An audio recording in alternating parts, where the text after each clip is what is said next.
Hi guys, I'm Agarwal. You are watching my channel 52 Pixels. Let's get started. Hi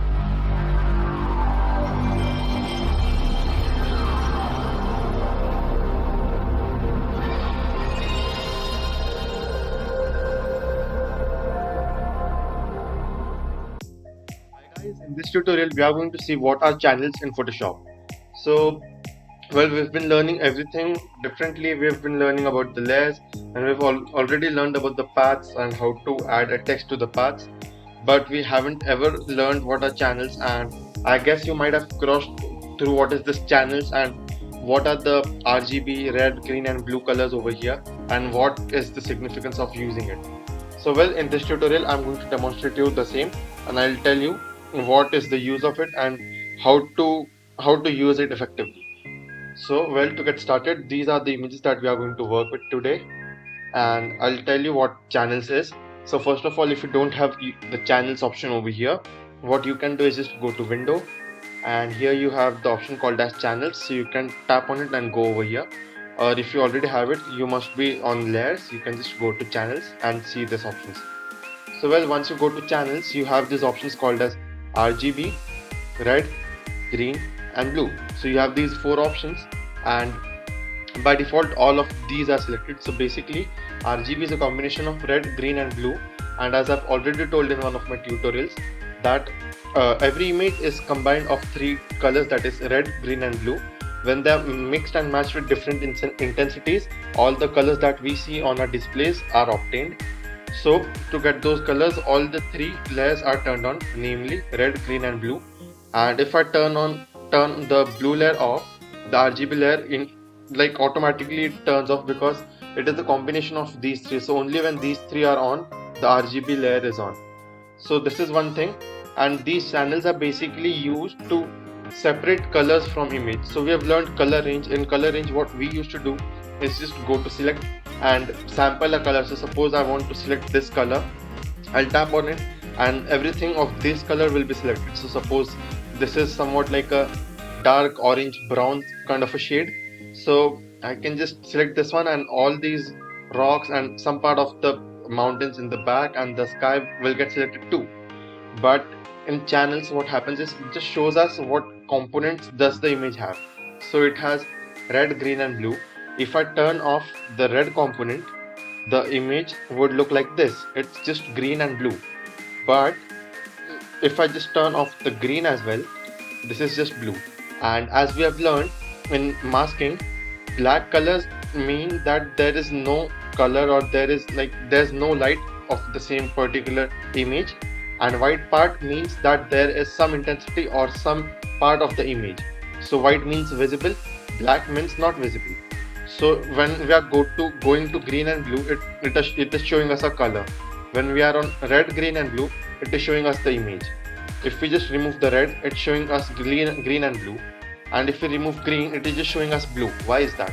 It's because it is showing us the component colors, but when blue or some single color, so suppose this is blue, then this is green, this is red. So when a single color is concerned, it is just showing us that okay, red color has intensity high, because as you can see over here, white color is more prominent in the image rather than black color. So black part means that there is no color information of this color, and white part means there is information of this color. So in the same way, if we go to green, as you can see, green's color information is less than the red in this image, and there are some parts that are more darker and they are not properly visible. Same case is with blue. Even blue colors are darker and they are not much visible as compared to red color. So it's just the composition, it just shows us the composition of this particular color in the image, and it helps us to do channel mask. So basically channel mask is one such technique where you can just, it's basically just like color range, but it's little more advanced. It's combination of color range, selection of subject and select and mask, you can say. And it's a cool little trick. It's actually outdated, but it is quite effective and it still works the best way for some of the images. And I'll demonstrate that to you in tomorrow's tutorial. Today we are just going to learn what are channels, and how to use the channels effectively. So this is one part. The second image is this. So this image was consisting more of red and green color. This image consists more of blue and green color.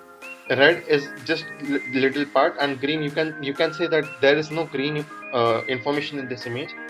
But well, to form this color, this is not completely blue. This has some. So if I just turn off red color, you can see this has some green image. It has a tinge of green to get that shade. So this image is composed more of blue and green and less of red. This image was composed of more of red and green and less of blue. So in this case as well, if I turn off everything and just keep the red, the image will be dark because the color intensity of red color is too less, and it's like red color is not more visible, it's just in the background for filling up the details and filling up the colors. When we go to green, green has more intensity than red. As you can see, more parts of the image are white than black. So the black regions don't have any color information of green. White regions have more intensity and more color information of green. If you go to blue, blue is the most, almost the complete image is composed of blue. So blue is like, this image is completely white in case of blue, and there are just some regions which don't have information of blue. Maybe that is just because of the shadows, but yeah, the whole image is composed of blue color. Now if you go to this image, as you can see, this image is composed of green, blue and reds as well. So the parts where red information is available, we are going to get white part over there, and everything would be gray or black.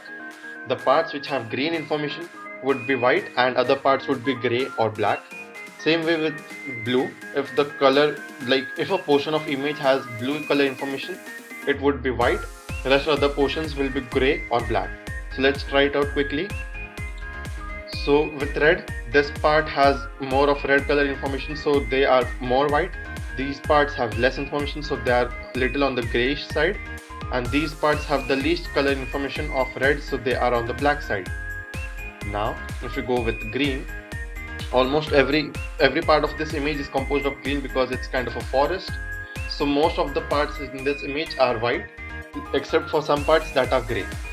Now with blue, this part is composed of sky, so this part is more of white, it's more of blue, and these parts are not composing, like they don't have much color intensity of blue color, so these parts are gray and some parts are black as well. And when we combine all these three together, this is the RGB image that we see in our everyday life.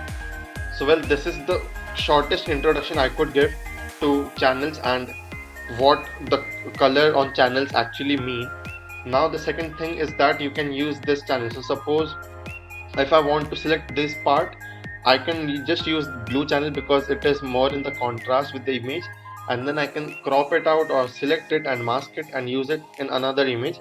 That is one thing that I'm going to show you in tomorrow's tutorial. Until then, stay tuned. Hope you guys like the video. Make sure you subscribe to 52 Pixels and tap on the bell icon to get notified. Thank you.